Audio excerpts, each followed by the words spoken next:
Fomentemos el diálogo, aquí en tu programa, entre amigos y conocidos. Bueno, y contamos ya con la presencia del doctor Mauricio Alarcón, él es director ejecutivo de la Fundación Ciudadanía y Desarrollo. Vamos a temas más terrenales, no tan espirituales, digamos, de lo que ha pasado el día de ayer, el día de hoy. Mucho se ha hablado, los análisis son varios. Una primera mirada de lo que sucedió el día de ayer, doctor. Buenos días. Buen día, Diego, y un saludo a toda nuestra audiencia de la provincia de Chimborazo y del país entero. Pues el día de ayer, de acuerdo a lo que está establecido en la normativa ecuatoriana, debía instalarse la nueva asamblea, que ya para el periodo 2021-2025, y en su sesión de instalación designar autoridades, aquellas que van a ya poner en marcha el trabajo legislativo. En esta sesión inaugural, cuando algunos sectores y actores daban por hecho una alianza UNES Partido Social Cristiano, creo, por así decirlo, una alianza de gobierno, terminaron a última hora demostrando que no existía tal acuerdo y derrumbándose las aspiraciones de un asambleísta social cristiano de acceder a la presidencia de la asamblea.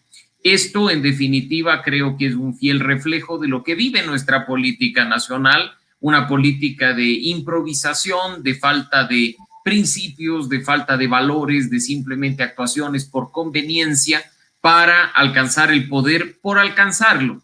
Nos hablaron de acuerdos, nos hablaron de pactos, nos dijeron que eran transparentes. Sin embargo, hasta el día de hoy, ni tú ni yo, Diego, y estoy seguro que nuestra audiencia tampoco conoce los entretelones de un acuerdo que además de manera graciosa, el Partido Social Cristiano ha dicho ayer que revelaba el contenido del documento y no es sino una proclama que además desconoce la historia básica del mundo. Así es que es definitivamente algo gracioso lo que ha sucedido el día de ayer, pero por supuesto preocupante en el sentido de que terminó el primer día de trabajo de nuestros nuevos 137 legisladores sin resultados. Se prevé que la sesión, como tú bien lo habías mencionado, se reinstale hoy a las 3 de la tarde. Veamos si efectivamente hasta esa hora llegan no solo con acuerdos, sino también bien descansados y bien comidos para que no se manden comentarios como los del día de ayer de suspender la sesión para poder ir a descansar un poco. Yo quisiera preguntar al respecto de esto, doctor. Yo creo que con la aprobada del día de ayer, ¿usted piensa que va a haber una asamblea diferente? De ninguna manera, Diego, y creo que ha tenido esta nueva asamblea un mal inicio. En primer lugar, por el transfugismo. Si ya lo vivimos entre 2017 y 2021, el camisetazo permanente, esto ocurrió ya al menos cuando la asamblea estaba en funciones. Para este nuevo periodo hemos tenido el caso de hace muy pocos días, un asambleísta de Pachacutic por Guayas, Omar Ceballos, dando un costado y declarándose independiente, y hace muy pocas horas un asambleísta del Partido Social Cristiano, el señor César Ron, a propósito de estos extraños acuerdos, dando un paso al costado y declarándose independiente. El día de ayer, además, se había afirmado que 3 legisladores de la izquierda democrática tomarían el mismo camino. No obstante, esto al parecer no terminó de concretarse. Pero veamos que ese es el inicio, que no va por la falta de designación de autoridades, sino también por la desconexión de ciertos actores con los partidos que les han permitido llegar a la cruz. Doctor, una de las características que usted ha notado es improvisación. ¿Cómo se puede entender que después de tener un tiempo de preparación y de acuerdos para llegar al 14 de mayo y tener a unas autoridades, eh, no haya la posibilidad cierta de acuerdos y que en el último momento ni siquiera, no sé cómo funcionan los operadores políticos de los partidos o de los movimientos? Bueno, decir en el último momento, llevábamos una conversación, sabes que no voy a votar así, y enterarse en el momento que uno vote. ¿Cómo se entiende eso? ¿Es improvisación? ¿Es un golpe de efecto? ¿Es dar un mensaje a la otra tienda partidista? el efecto sorpresa, ¿qué se gana con esto? No, en realidad, Diego, mira lo difícil que ha sido para ciertos actores manejar la política al interior del legislativo, que ni siquiera han sido capaces de designar voceros únicos. Hemos tenido Pachacuti con múltiples voceros, la izquierda democrática con 3 facciones, y eso no le hace bien al diálogo. Cuando estás en una mesa de negociación con miras a lograr acuerdos, por supuesto, es importante tus mínimos, tus máximos, tus líneas rojas, pero sobre todo tener un interlocutor válido, porque la diversidad de voces, en este caso en específico, no implica ni representa democracia, sino que puede terminar generando cortocircuitos. Así es que ahí tú habrás visto, incluso ayer en las transmisiones se veía cómo se movía la gente en el pleno, cada uno estaba por su lado, ni siquiera había al interior de las mismas fuerzas políticas una articulación y una unión, salvo para tomarse fotos. En ese sentido, creo que lo que hemos visto el día de ayer, este tema de llegar a última hora y creer que se tiene los votos y no tenerlos, son prácticas políticas que creo que la ciudadanía sabrá juzgar en el sentido de la importancia de respetar acuerdos, de respetar la palabra y de, por supuesto, negociar entre iguales y no contra natura, porque mucho se ha dicho que hay un responsable o que hay una organización política responsable de lo que ha pasado, cuando en realidad en algo tan simple como designar autoridades, entendiendo, por supuesto, que más importante es un presidente que un vocal, deberían estar sentados conversando todas las fuerzas políticas por igual, conscientes de lo que implica en el momento político cada una de ellas y decidiendo a quién le corresponde cada una de las cosas. Y esto es apenas el inicio, Diego. Imagínate lo que va a pasar cuando tengamos que conformar comisiones legislativas, comisión de fiscalización y comité de ética. ¿Cómo analizamos el hecho de que creo que fue muy fuerte la presión social a través de las redes acerca de este convenio que podría conceptualizarse contra natura, ¿no? Después de una campaña más fuerte entre UNES y Creo, donde las descalificaciones fueron de parte y parte, y la gente sí se pronunció en las últimas horas acerca de cómo es posible poder transar en estas condiciones. ¿El discurso de Pierina Correa fue el empujón que necesitaba, Creo, para salirse de ese acuerdo? No sé en realidad si es que estamos hablando de una ruptura total y de un empujón certero para que esto se dé. En política todo es posible, precisamente lo hemos visto el día de ayer al interior de la Asamblea Nacional y que no nos sorprenda que quizá el día de mañana se restablezca el acuerdo entre el Partido Social Cristiano y Creo, o como algunas personas lo han dicho, que simplemente nunca se rompió y que el comunicado que leímos fue producto de la pataleta de alguien que incluso les llevó a escribir un texto hasta con horrores ortográficos. Así, en política, como bien decía un expresidente de Ecuador, Andrés de F. Córdoba, es posible hasta tostar granizo. Veamos qué pasa. Lo único cierto es que nuestro país enfrenta una crisis económica, de empleo, de seguridad, laboral, social, incluso una crisis de identidad y de valores que demanda, al menos durante los próximos 4 años, que empecemos a pensar un poco en sentido de país entre todos y tratemos de sacar adelante aquello que nos une. El bloque de Creo ayer propuso una terna. ¿Es una ingenuidad de parte de ellos hacerlo así, sabiendo que no tenían votos? ¿Es un juego para saber cómo estaba el tablero? ¿Hay una estrategia detrás de eso? Yo creo que en primer lugar debe haber habido una estrategia para hacerlo, conscientes de que además legalmente no se puede proponer una terna. Yo lo vi como un mensaje de comunicación, de tender puentes y abrir espacios al diálogo. Que alguien de Creo mocione, por supuesto, a uno de los suyos, a una de los suyos en este caso, la asambleísta Rina Campaín, pero que además ya diga que quiere que las 2 vicepresidencias sean ocupadas por Pachacuti y por la izquierda democrática, creo que es una estrategia para tender puentes. Es una estrategia para poder ya sentarse y forzar el acuerdo y el diálogo con miras a eso, diciéndoles, aquí estamos, sabemos que somos pocos, pero que sumando esfuerzos podemos lograr un buen resultado.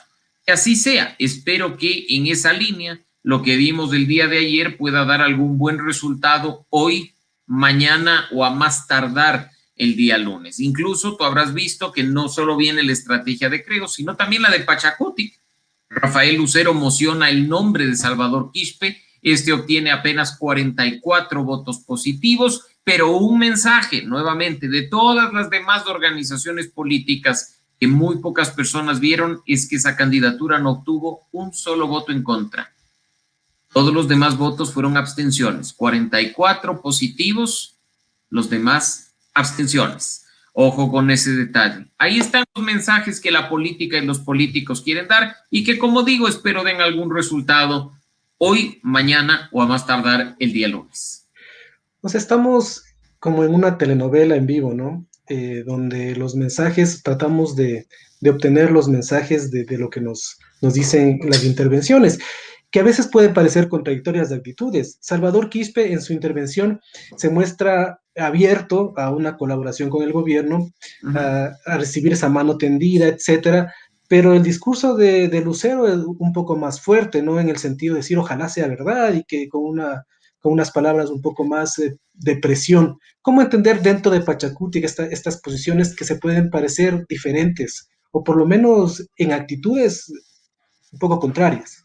Lo dicho, Diego, es indiscutible que en un grupo tan grande, 27 legisladores, 26 después de la baja de Omar Ceballos en Guayas, hayan posiciones distintas, teniendo en cuenta que además muchos de los candidatos que accedieron efectivamente a una curul por esta organización política no representan al movimiento indígena. Esas ya son posiciones diferentes, podrán tener puntos en común, pero no lo son todos. Así es que ahí radica precisamente lo que tú mencionas, una diferencia no solo en el discurso, sino en el mensaje que se transmite, muy radical en unos casos, muy conciliador en otros, pero en este caso lo importante es que a pesar de las diferencias, incluso al interior de una organización política, haya la apertura suficiente para lograr acuerdos y ocupar espacios en un consejo de administración que demanda ser conformado de manera inmediata. Ayer asomó también una cuarta posibilidad, que es la de Marcelo Cabrera como presidente o posible presidente de la Asamblea. ¿Qué tan factible, según los cálculos de ayer veía, le podría tener los números para hacerlo, pero qué tan factible será? Es una alternativa muy válida que además viene por parte de un asambleísta unipersonal, llegó únicamente él por su movimiento local de la provincia de La Suay, no está representando a un partido político grande y quizá ese sea el punto de encuentro para que los que tienen los votos pongan a alguien que no es de ellos. Una persona además con trayectoria en la función pública, recordemos que Marcelo Cabrera fue prefecto de Azuay, alcalde de Cuenca, ha tenido un rol protagónico en la política ecuatoriana en los últimos años, una persona que además ha sabido conversar y ha sabido negociar con todos los sectores y actores políticos en su momento. Ojalá sea, por ejemplo, un muy buen punto de convergencia de las fuerzas políticas para lograr en estos días una salida. En lo personal, creo que es una opción muy válida y una muy buena opción para dirigir la Asamblea Nacional. Ayer también era tendencia Fernando Villavicencio a propósito de una pregunta que nos hacen. Esta es una posibilidad, yo creo que no tan cierta, ¿no? Difícil, contrario a lo que se puede pensar por las mismas características que he mencionado, que las comparte con Marcelo Cabrera en cuanto a ser un legislador que prácticamente viene solo por una organización política. En este caso, el trabajo de Fernando Villavicencio, conocido por todos, ha sido el de investigar y denunciar actos de corrupción, lo cual en más de un sector lamentablemente ha levantado resistencias. No veo yo, por ejemplo, a un bloque correísta votando por Fernando Villavicencio, lo que sí lo veo votando por por Marcelo Cabrera. Marcelo Cabrera es conocido perfectamente bien por ellos. No veo, sinceramente, a un bloque social cristiano votando por Fernando Villavicencio. Sí los veo votando por Marcelo Cabrera. Es un nombre que surge, pero que difícilmente creo lograría los acuerdos para esos 70 votos. Vamos, doctor, si le parece, a temas ya de contenido. de lo que podría ser la labor legislativa, que obviamente se podrá articular a través de estas autoridades, la conformación de comisiones. Pero una de las cosas que ha trascendido y que realmente a la parte que votó por Lazo ha molestado es esta insinuación de que podría hacerse una comisión de la verdad que podría eventualmente revisar los casos juzgados de ciertos miembros del bloque que se llama correísta. Esto podría efectualizar, no hay una garantía o está sustentado legalmente que pueda realizarse esto y que sea vinculatorio a la justicia. ¿Cómo ve esta corriente que trata de imponer el sector de UNES? A ver, creo que hay que partir del hecho de que muchas veces la discusión se enfoca en temas que preocupan, pero que por su naturaleza jurídica no deberían hacerlo. Una Asamblea Nacional puede crear una comisión que investigue hechos, como lo hizo en su momento con las acciones de octubre de 2019, y esa comisión puede emitir un informe que será o no aprobado por el Pleno de la Asamblea y que contenga recomendaciones de acciones y demás. Pero en estricto sentido no es una comisión de la verdad. No veo a la Asamblea Nacional conformando una comisión de la verdad. Históricamente en nuestros países latinoamericanos, que han vivido dictaduras y demás, estas comisiones han surgido por iniciativa del Ejecutivo y con apoyo de una gran coalición de partidos y movimientos políticos y de la comunidad internacional, con el objetivo de investigar violaciones sistemáticas de derechos humanos, no uno o dos hechos en concreto. Así es que yo creo que aquí, por supuesto, a mucha gente le erizó los cabellos pensar en una comisión de la verdad como parte de un pacto legislativo, pero jurídicamente, en lo personal, lo vi desde el primer momento inviable.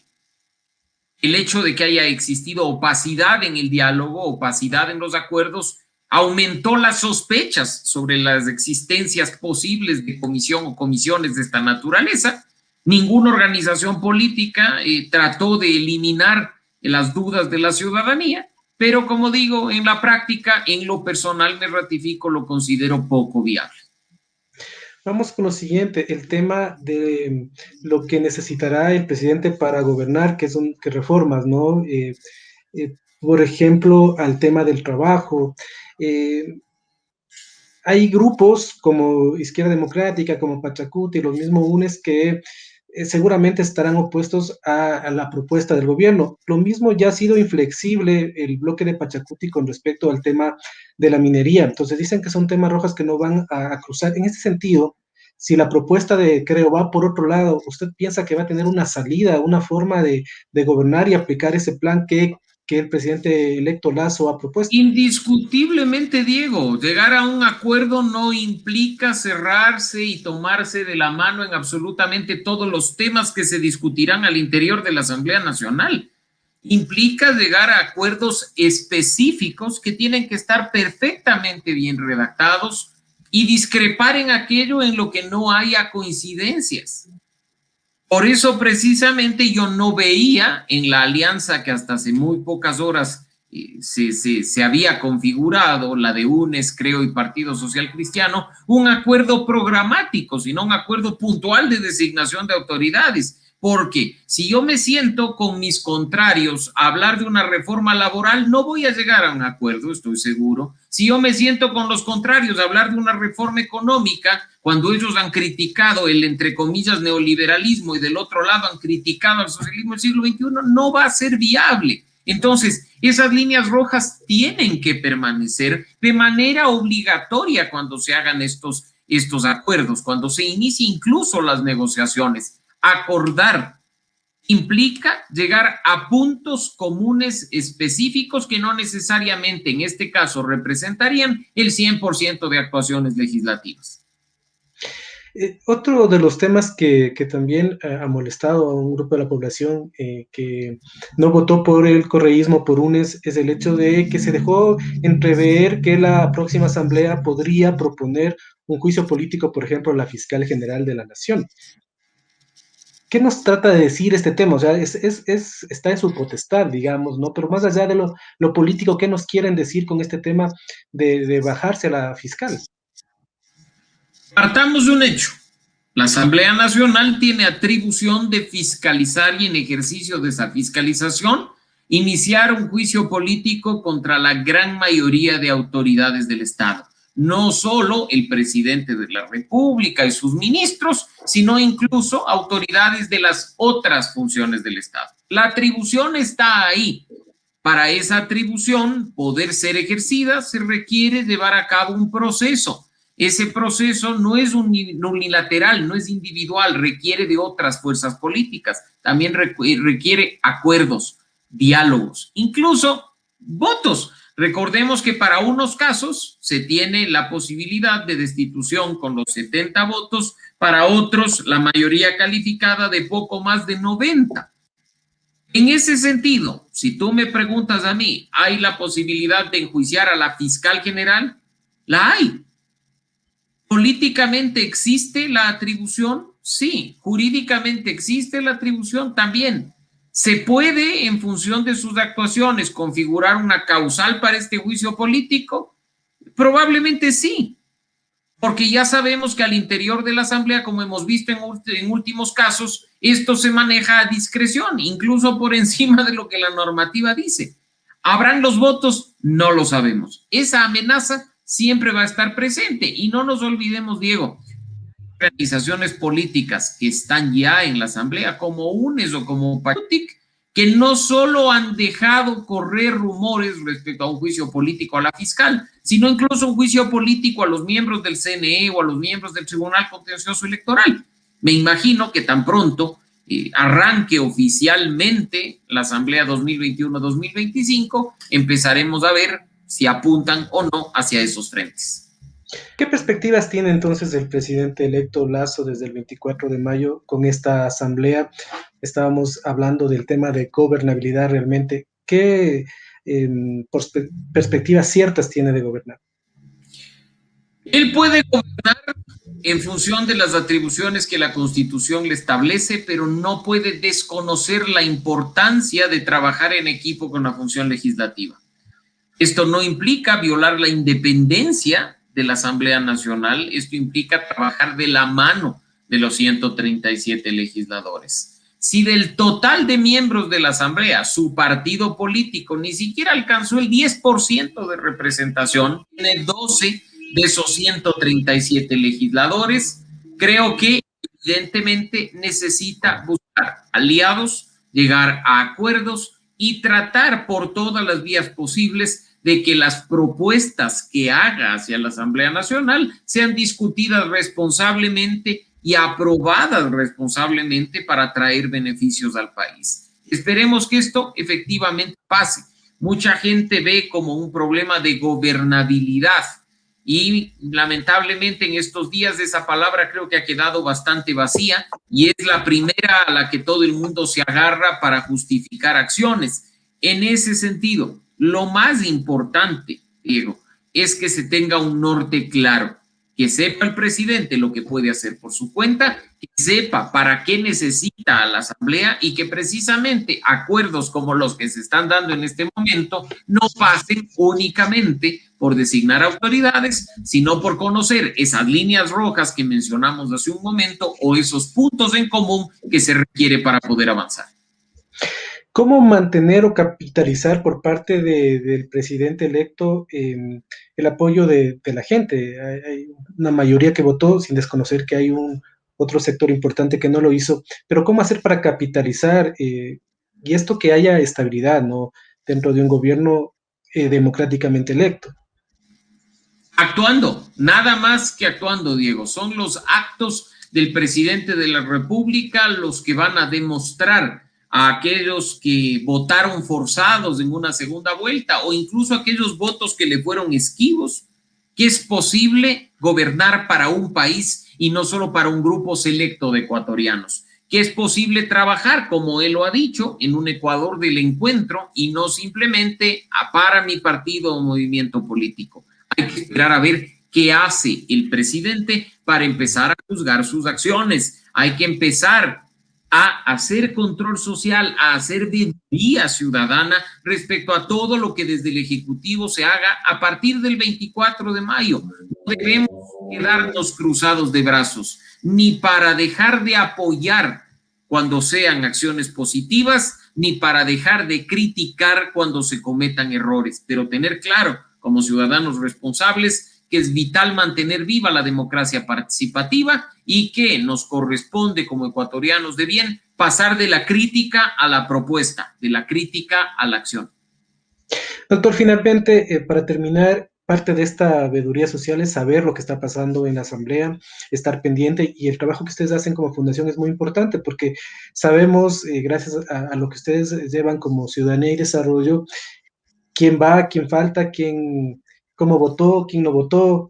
No sé si van a aumentar ahora una línea en la matriz comió o no comió, de repente va a ser importante también poner eso, ¿no? En una nueva matriz, está bien alimentado, está Vamos a afectado por... empezar a hacerles exámenes médicos a los legisladores para saber si están bien con sus niveles de glucosa, si no se nos están desmayando, porque parece ser, como ya vimos desafortunadamente en la jornada de ayer, que algunos no han comprendido el tipo de jornadas maratónicas que se viven al interior de la Asamblea Nacional, que muchas veces tienen hora de inicio y no tienen hora de fin, y que aquí no estamos para trabajar con horarios, señores. Aquí ustedes están con la responsabilidad de sacar adelante desde sus atribuciones al país y beneficiar a todos los ecuatorianos. Lo que ustedes hicieron al candidatizarse fue ponerse al servicio de todos los ecuatorianos. Ahora, electos, les corresponde actuar en similar manera. ¿Seguirán este seguimiento, continuará este seguimiento de parte de la Fundación con respecto a esta nueva asamblea?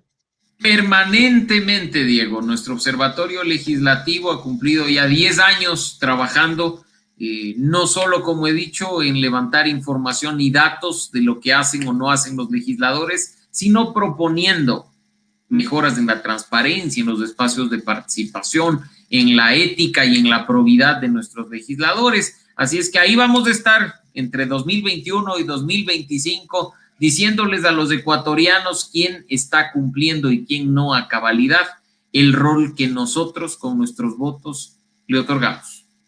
Doctor, para quienes quieran seguir a la Fundación y sus actividades, ¿dónde pueden hacerlo?